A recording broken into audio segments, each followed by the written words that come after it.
How to perform weekly cleaning.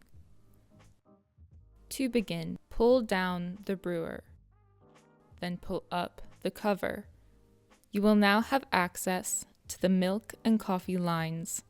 You will see 2 tabs on the black component near the bottom of the brewer. Push in and down to release. Now pull the tabs open and separate the component into 2 top and bottom pieces. Take your pipe cleaner and use it to clean the component on both sides. Afterwards, reassemble the component and make sure the tabs are pushed in. Insert the spout and make sure that the red O-ring is no longer visible when pushed in. Pull the cover back down and you've completed weekly cleaning.